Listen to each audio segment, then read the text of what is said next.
either innovate or perish. That's the message that His Excellency has just passed on to us, and so true. I think we all know what happens if we don't innovate. One of the pioneers in that field is Dr. R. Chidambaram, a PhD and DSc from the prestigious Indian Institute of Science, Bangalore. He joined the Baba Atomic Research Center in 1962 and became its director in 1990. He was chairman of Atomic Energy Commission and secretary to the Government of India in the Department of Atomic Energy from February 1993 to November 2000. He is currently the principal scientific advisor to the Government of India and chairman of the Scientific Advisory Committee to the Cabinet. Dr. Chidambaram is an experimental scientist who has contributed to many aspects of the nuclear program. He was chairman of the Board of Governors of the International Atomic Energy Agency during 94-95. Dr. Chidambaram has also won many awards, including the Padma Vibhushan in 1999. Dr. Chidambaram is a role model for all of us, and I thank him for having graced this occasion today. May I invite Dr. Chidambaram onto the dais to say a few words, please. Thank you very much, Mr. Prince Arora.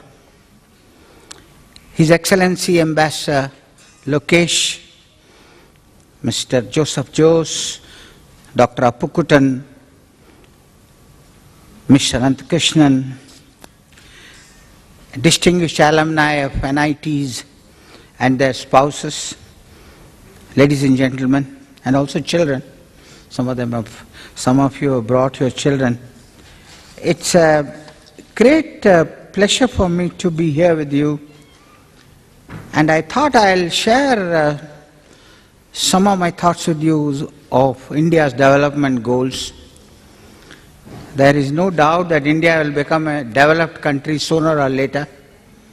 Sooner rather than later, if all of us put our acts together. And here is where I see a very important role for NITs and also NIT alumni who are both in India and abroad, a very important role for them. Now, after I got the invitation from Mr. Jose and strongly endorsed by the ambassador, he said, "You must come." I looked back and saw how many of these NIT alumni I have close contact with. 30 of them now. The numbers have grown, just the numbers of IITs has grown. And we are proud of our NITs, just as we are of our IITs.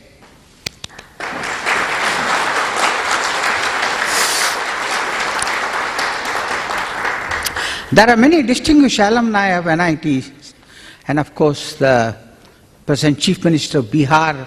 Bihar is one of them. But if I look at some of the alumni with whom I have had close interaction, the former director of the Indira Gandhi Center for Atomic Research, Dr. Baldev Raj, a very distinguished metallurgist from NIT Raipur, the former Power Secretary Shahi, with whom I have shared the stage in many meetings, NIT Jamshedpur, the present CEO of TCS, Chandrasekaran from NIT Trichy, and so on. And I'm sure there are many more.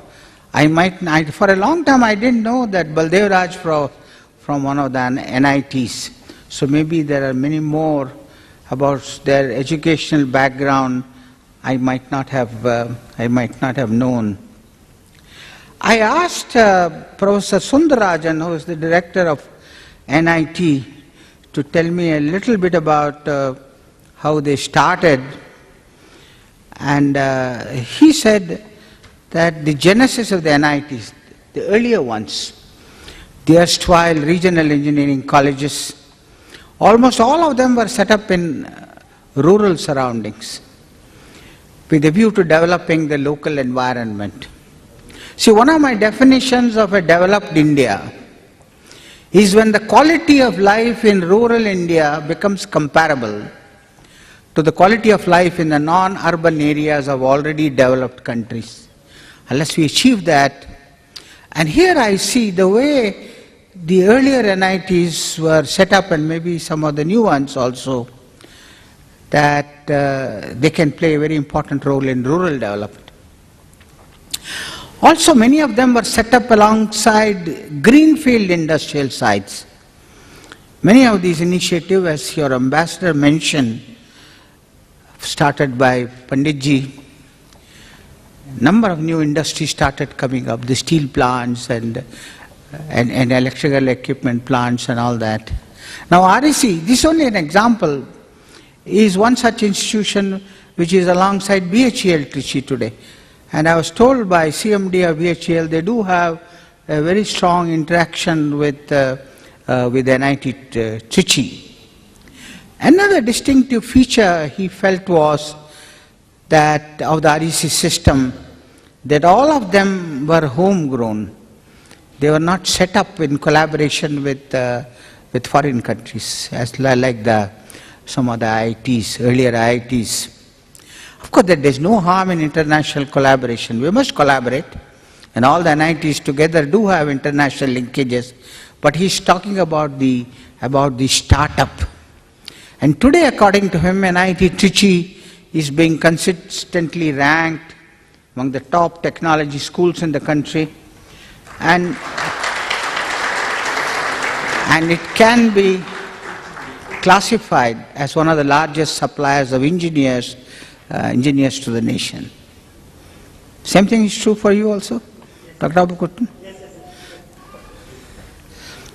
See, India wants to become a knowledge economy, not just a developed economy, but a developed economy which is driven by knowledge. So we need a mix of high quality basic research. High quality we must have. You can't build a superstructure without a foundation. And that foundation is provided by basic research, to which I have written about it. I also add what I call directed basic research. See, on the basis of some kind of technology foresight analysis at any level, you can decide which are those technologies India can become a leader. Technology foresight is different from technology forecasting. You can ask a question, is there a missile which is coming at us? Can you neutralize it by impact by another missile? You can ask and answer this question purely from a science and technology point of view. That is technology forecasting. You can ask, will human cloning work? And if you ask and answer it purely from a scientific point of view, it becomes technology forecasting. But if you add to such analysis an assessment based on India's needs, India's social cultural environment, and India's economic situation, and decide that India should enter this field, then it becomes technology foresight. Foresight is forecasting accompanied by a very detailed assessment, and you can do it at any level. For example, if I look at the whole of India, what are the critical technologies for India? There will be strategic technologies, nuclear and space, defense-related technologies, advanced manufacturing, advanced materials, biotechnology, and new nanotechnology, information technology. But equally important are technologies which are related to the development of micro, small and medium enterprises. And equally important is the development of technologies and delivery of technologies. Rural development, the problem seems to be more with technology delivery than even research and development. All this, these all become critical technologies for India. Now, research generates knowledge, and it has to be engineered into a product. That's where quality engineering comes in. And NITs have to play a very important role in this. Of course, accompanied by applied research. Applied research can be pre-competitive, and that becomes the business of the government. Take any technology, we have done it from our office. Any technology is beginning to grow, automotive for instance. Automotive technology, we created a core group for automotive R&D. Look at the generic problems in this technology: alternate fuels, combustion, lightweight alloys, hydroforming. Then it becomes pre-competitive, becomes the business of the government. But if it's a proprietary product development, it's not the business of the government. But the companies can interact with any academic institution. And I'm sure Thermax does that. You interact with it, but then you keep the IPR, you know. And if you are going to protect your IPR, it's not the business of the government. If government supports through an academic institution, then it resides with the academic institution, normally, because it is funded by the government. And in these cases, in the case of industrial development, what India needs is enhanced academia-industry interaction, enhanced academia. And this is what we are now trying to do. From our office we did automotive, then we did machine tools. And now, which is the one we have missed so long, electronics hardware. Electronics hardware. Somehow we have slipped, because overall we have slipped in manufacturing, but the momentum is now picking up, but particularly in the case of electronics hardware. We had a core advisory group, which was co-chaired by Ajay Chowdhury from HCL and GP Srivastav from BAC. They asked, what are those killer applications which we can look for? Set-top boxes. Every TV has a set-top box. And this is going to grow, and this is something we should produce here. Tablets, smart meters, and so on. They have identified half a dozen areas. In each one of them, you should have an embedded system or a system on chip and all that sort of thing. And for all this, it has to be backed by a strong manufacturing infrastructure. Enough to generate knowledge, not enough to do applied research, but you must have a manufacturing base. And as I see the way NITs have grown, also IITs of course, that you can provide, and it can't be done unless you have the right kind of manpower. NITs can play a very important role. Now, for this, as the ambassador mentioned, you also need a proper research and innovation ecosystem. Research and innovation ecosystem. Research generates new knowledge. Innovation adds economic value to knowledge, strategic value, or societal benefit, or a mix of them to knowledge. Even knowledge generated by somebody else. In the early 70s, there used to be a joke that UK got the Nobel Prizes, Japan got wealthy. You know, somebody else's knowledge, but they were making money out of that. Automobile manufacturing. Of course, that was innovation, not so much product innovation, but process innovation. Sometimes process innovation, it has been talked about, can beat product innovation. And you combine with it design, it can beat both of them, process plus design. Now, we must have an ecosystem which encourages both research in all its dimensions, basic research, applied research, and at the same time, we must also promote innovation. The first thing that you need there is talented young people, some of whom we rewarded here, because our problem also is not only India's problem, how to retain the most talented in science, or most talent that is at the +2 level.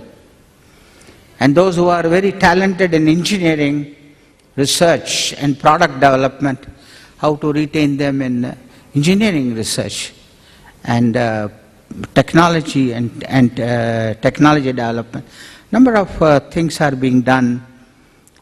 And then we must inspire program, or the DST has attempted to do this, to reward, to identify and reward talented people, young people.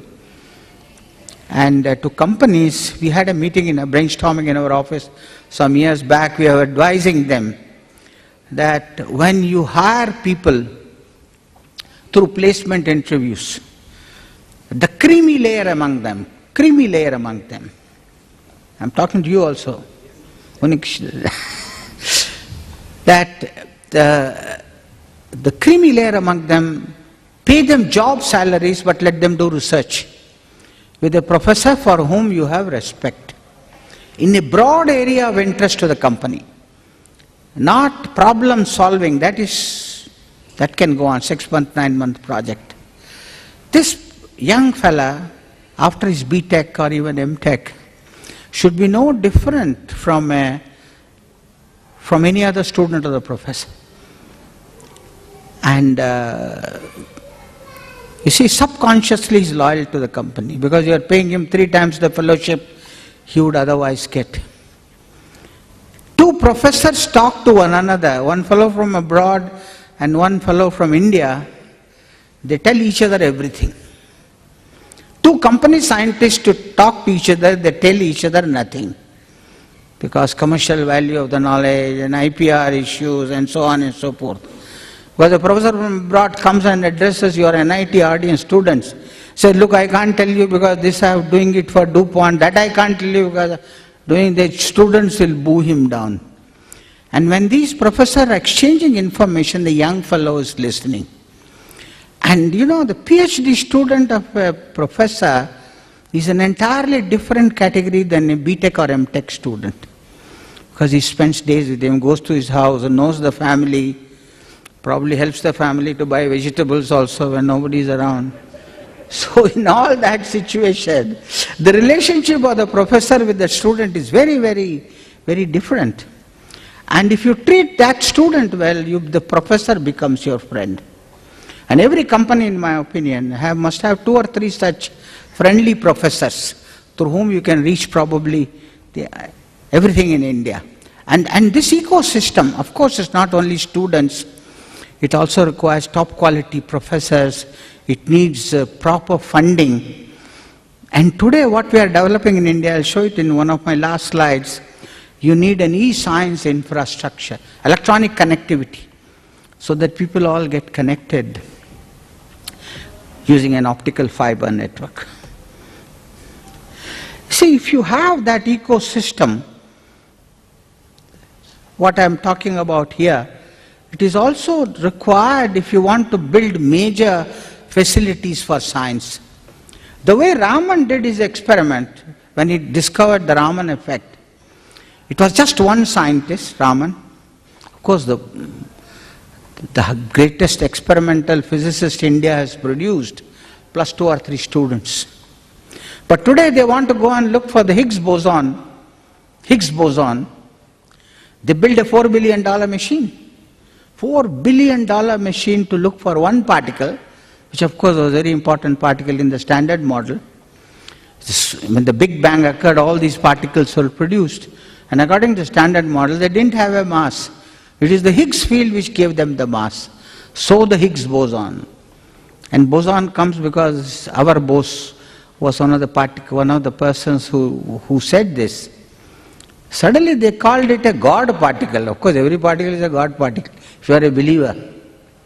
And the story goes, and I have confirmed it, that there was a scientist called Leon Lederman. I don't know if Ambassador has heard this story. Leon Lederman, who had been hunting for the Higgs boson for 15 years, he didn't find it. So in disgust he wrote an article and said, I've been looking for this goddamned particle for 15 years and I have not found it. So the editor said, you can't put damn and all that in the science, so remove the damned. So it became a God particle. That's what they say. And I have confirmed it with the CERN people. Because as I said, if you are a believer, every particle is a God particle. If you are not a believer, nothing is a God particle. So it's a different, the way you approach it here. But coming back to this, and you know how they do these experiments. They're looking for the Higgs boson. They have a tunnel, some of you may know, 100 meters below the ground in Geneva. 26 kilometers in circumference, 100 meters below the ground. They accelerate protons, that's why they call this a hadron. They go in opposite directions, in circles, and they accelerate it to tera electron volts, 4 tera electron volts. 1000 times million is a giga electron volt. 1,000 times giga is a tera electron volt. And once in a while, they collide. And when they collide, energy is lost. And now you read Einstein's equation the wrong way. E is equal to mc squared. Destroy mass, you produce energy, nuclear energy. Now you destroy energy, you produce mass. This is how they do high energy experimental physics. And the higher the energy of the colliding particles, no, don't worry, it's nothing important, nothing important. The higher the energy of the colliding particles, the higher is the energy of the new particle they produce. And they needed this kind of energy because the Higgs boson has a mass something like 120, 130 times the mass of the proton. And India has contributed for this Large Hadron Collider $40 million worth of equipment. $40 million worth. 1,000 superconducting sextupole magnets. These are, see, the bending of the particle, charged particle, is done by dipole magnets. But the focusing of the particle, if you have any corrections, that is done by sextupole and decapole magnets. Those were supplied by India, designed by the Rajaramana Center for Atomic Technology, Advanced Technology, made by an Indian company. So Indian companies can make precision engineered equipment of this quality now, high quality engineering, what I was talking to you about. And they haven't put all these magnets into a $4 billion machine just because they love Indians. Because the product India offered was better than anything else that they could get. So we are in a regime now, we are approaching a regime where our engineering is high precision engineering, the kind of equipment we need for nuclear power plants or for missiles or for space launch vehicles, all that can now be built in India. And here, see, the two detectors found the Higgs boson. One is called the CMS, that is the compact muon solenoid, and it's a large international team which looks at the data from these experiments. Of course, when they say we saw the Higgs boson, doesn't mean they saw the particle. They saw the signature of the particle. When it decays, how will it decay? This is the theoretically computer simulated patterns. And once they saw similar patterns, they knew the Higgs boson was coming. Higgs boson had probably, of course now they are continuously confirming it, and they have not found anything against that conclusion. It's also coming from the other detector. Tata Institute of Fundamental Research, along with 10 other universities, are partners in this compact muon solenoid experiment. All the data from there comes to India, live. And it is possible because we have this optical fiber network, National Knowledge Network as we call it, which has been now established in India. All NITs are connected, all IITs are connected, many universities are connected. We want to connect something like 1,500 knowledge institutions. About 1,000 are already connected. And this project is implemented by the National Informatics Center in Delhi, and they have done a marvelous job of putting it all up. See, we have got, if you look at it, this is the Large Hadron Collider. There are many other facilities like synchrotron radiation sources. You take an electron, very high energy electron, giga electron volt, make it go round and round in a circle, because you are accelerating it, because changing the direction. Speed is the same, but direction is changing. And it emits a radiation which is called synchrotron radiation, which is a continuous spectrum. And the peak of the spectrum will depend on the energy of the electron. And the X-ray beam that you can get out of which is thousands of times stronger than a beam you get from a rotating anode source, X-ray source. And you can also change the wavelength. So it becomes a very important experimental facility. Or other kinds of particle accelerators, research reactors, telescopes, or you look for neutrino observatory. Put it all together. Scientists alone cannot do it. It has to be done with the help of engineers in a multidisciplinary engineering teams. So when you look for phenomena of this type or want to do experiments with what are called mega science facilities, the scientific community and the engineering community has begun to come closer. Now, having got the beam, you must build the beam line, protein crystallography beam line. Proteins, anything that you can crystallize, you can solve the structure. You can now crystallize proteins, you can crystallize viruses. And you know, our guy, our Indian, Venki Ramakrishnan, who got the Nobel Prize, he solved the structure of one of the subunits of the ribosome. Ribosome is the protein factory in the human body.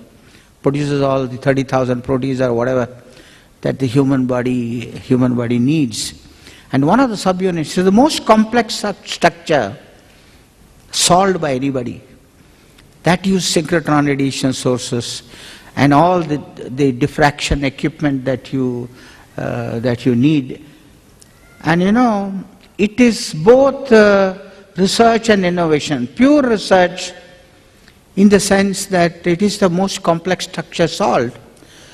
But it is also innovation because he has solved the complexes of ribosome with antibiotics. And hopefully it has given a roadway for seeing how new antibiotics can be manufactured, depending on. That's why, of course, Venki Ramakrishnan got the Nobel Prize. We have a synchrotron source in Indore, which is called Indus 2. And we have built a beam line here. But we are now also, my friend Milan Sanyal has built a beam line at the photon factory in Tsukuba, that is in Japan. So we bought a beam line, the time in a beam line. We own the beam line actually, and this is the instrument that is built here. Now, it's one instrument which can do this kind of diffuse scattering from solid and liquid surfaces and surface, all this kind of thing, decorated nanoparticles. And in that photon factory, this is the only beam line which can do that. So all the Japanese scientists will also use it.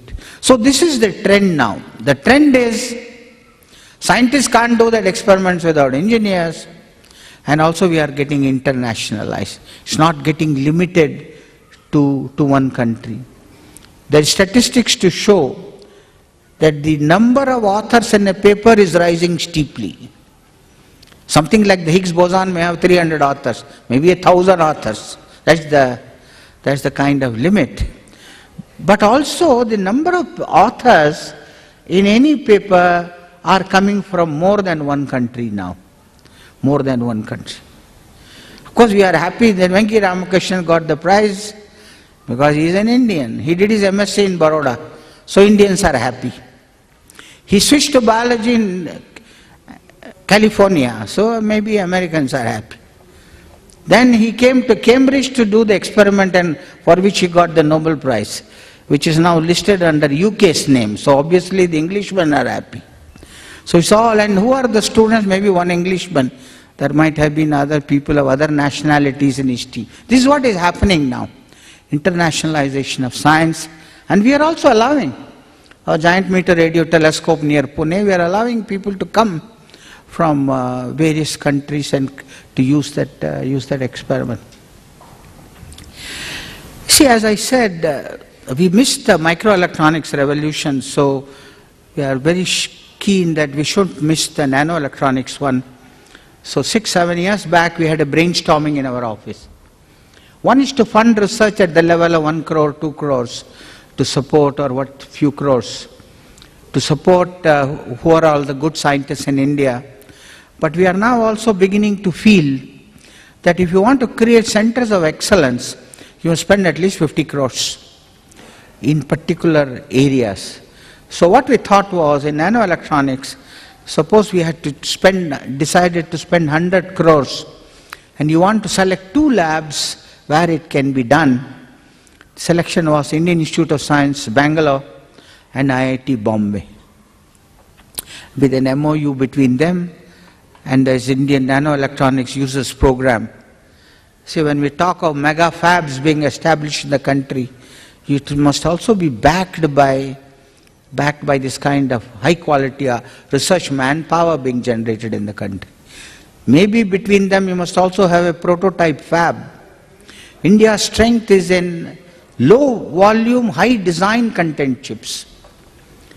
Not like my friend from Stanford said, jelly bean chips. CPU and memory chips, very difficult to penetrate the market. But if you have fabulous design capability in which Indians are very, very strong, you also provide a fabrication facility. It doesn't look for high volume, low volume, but high design content. But if that kind of thing has to be backed by this. And in the longer term, of course, we can be all over the internationalization of science. Take the Space Department.